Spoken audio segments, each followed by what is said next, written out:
Jeremy Clarkson is expected to defy doctors' orders and lead thousands of farmers from Diddley Squat and descend on Westminster to protest against the inheritance tax raid.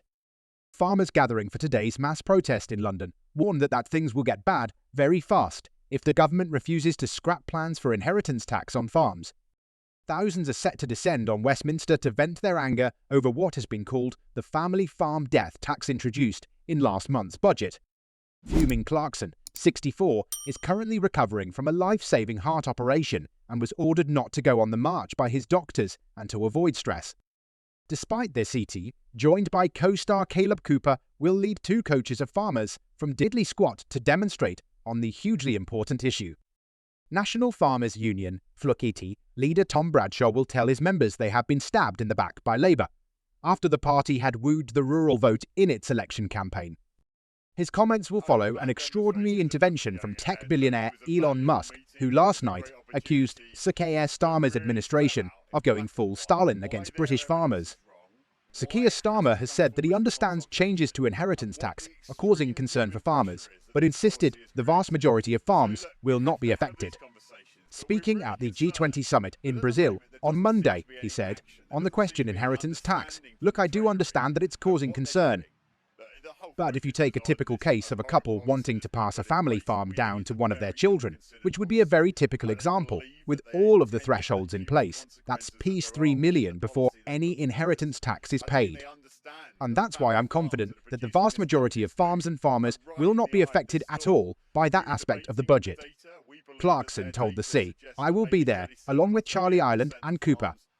After being shown an opinion poll saying he is more trusted than the PM, the Chancellor, and new Tory leader Kemi Badenoch, he jokes, "I'd become an MP, but if I am paying inheritance tax, I could not afford to take the pay cut." Proceedings are expected to begin with a mass lobby by 1,800 members of the NFU at Church House. But it will be followed by a protest rally from 11am, which will see an estimated 10,000–20,000 independent farmers gathering in Whitehall to listen to speakers including broadcaster Jeremy Clarkson, who has been outspoken on rural issues. The protesters will later march to Parliament Square, symbolically led by children on toy tractors. The protests come after tax changes announced in the budget mean from April 2026 farmers will pay 20% inheritance tax on farms worth more than sonillion, although this rises to Ps 3 million if farmers take advantage of additional tax relief measures. Although the rate is half the 40% rate paid by ordinary members of the public, farmers argue farms will have to be broken up or sold to pay death duties. One of the protest rally's organisers, Clive Bailey CT, founder of the Farming Forum website, warned of strikes, blockades and go-slows if ministers fail to pay attention to farmers' anger. "There's a lot of militancy in the farming community over this," said Mr Bailey, a Staffordshire arable farmer. "If we don't get anything out of Tuesday's rally, I can see things getting bad very fast.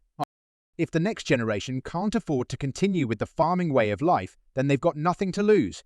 That makes them very dangerous. Farmers have got the ability to cause economic chaos. We've seen how European farmers have managed to get their governments to change policy.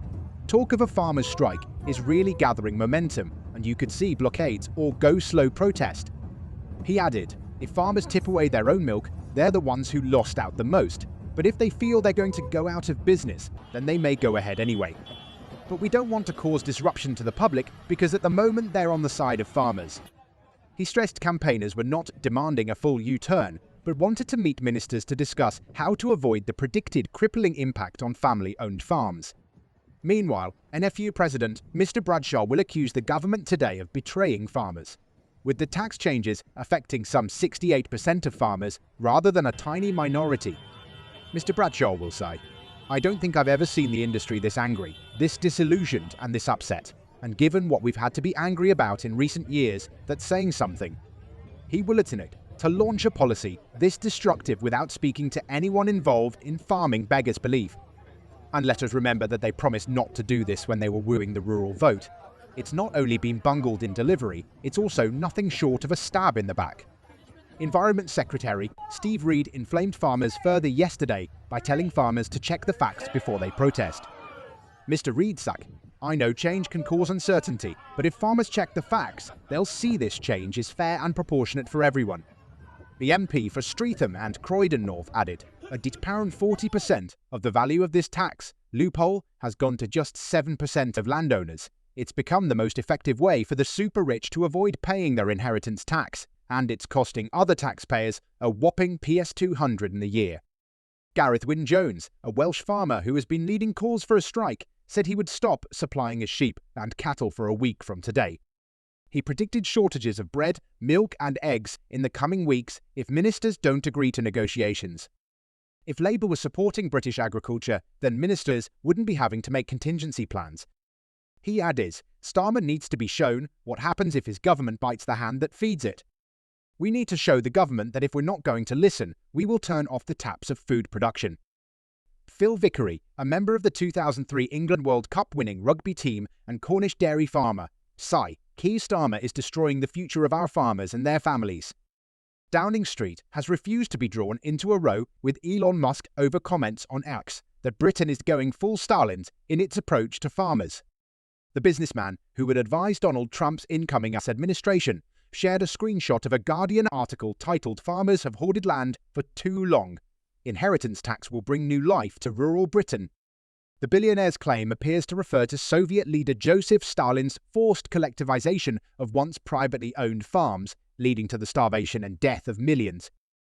Rachel Reeves defended the policy yesterday, saying it was a difficult decision aimed at plugging funding gaps, and so that the wealthier estates and most valuable farms pay their fair shares. Last night, there were fears far-right sympathisers would try and hijack the rally for their own ends, who the organisers said were not welcome. Paul Thorpe, a far-right YouTuber, published a video message, urged his followers to join the protest, stating, "I'll be there to support our farming community, and I hope as many of you patriots will be there too." Meanwhile, eco-protesters Just Stop Oil hit back at recent claims by Jeremy Clarkson that it seems if you are from Just Stop Oil or protesting about Gaza, you can do what you want, pointing out there are currently 40 JSO and Palestine Action activists involved in street protests currently in jail.